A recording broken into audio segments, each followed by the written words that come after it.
Public Enterprises Minister Pravin Gordhan is briefing Parliament on Eskom's special paper and the impact of the integrated resource plan on the power utility.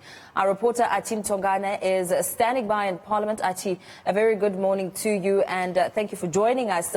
What's expected to be unveiled today in Parliament?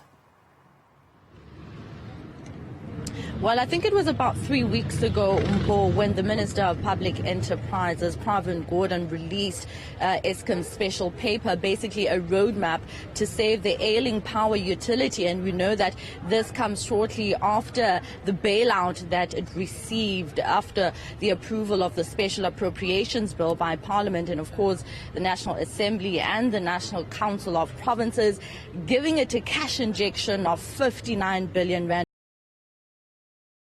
In this predicament for quite some time, and some mixed reaction coming in on the appointment of the new CEO. Some saying that it is a lack of transformation, some bringing in the race issue, and some saying that it is actually what is needed right now in the country. So a lot of mixed reaction on the appointment of the new Eskom CEO. But of course today we're expecting Pravin Gordhan to come before the Portfolio Committee on Public Enterprises to brief it on the IRP plan and how it will affect Eskom. And of course that special paper that I said he released about 3 weeks ago, saying how this will create a roadmap, basically a blueprint to save the ailing power utility. He will obviously be touching on expanding renewable energy output and of course cutting down fuel costs. So those are some of the things that we're expecting Pravin Gordhan to brief the Portfolio Committee on Public Enterprises. And one thing I can tell you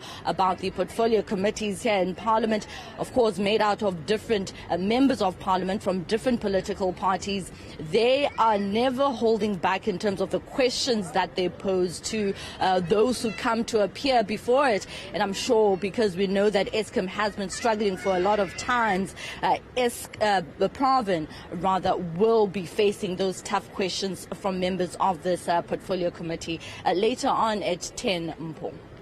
Now, Athi, we've heard the President Cyril Ramaphosa on numerous occasions speaking about the importance of Eskom, saying that an SOE like Eskom cannot be allowed to fail. How much of an impact is the Minister Pravin Gordhan's announcement and his interactions with the parliamentarians today? How much of that is essential to ensuring that Eskom becomes sustainable and does not fail? I think it's important for the minister right now to make it clear what exactly to expect about Eskom's special paper.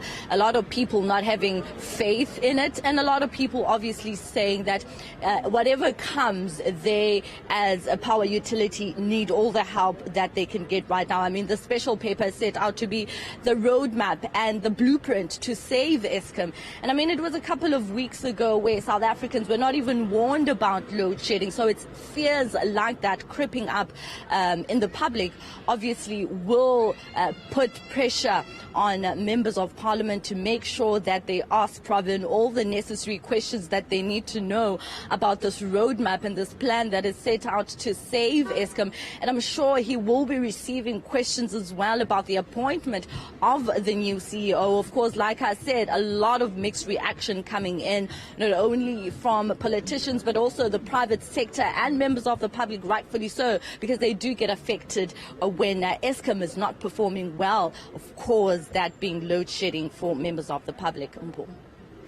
Thank you so much, Athi. Let's leave it there. Of course, all eyes on Parliament at 10 o'clock when Public Enterprises Minister Pravin Gordhan is expected to unveil and brief parliamentarians. The Portfolio Committee on Public Enterprises receiving a briefing on the Eskom special paper, as you've heard from our reporter Athi Mtongana, speaking about the essence of this paper, that it's a roadmap that is needed for Eskom. And of course, all eyes on Eskom after the announcement of a new CEO, and a lot of reaction coming in there, as you heard from the Black Business Council and other bodies.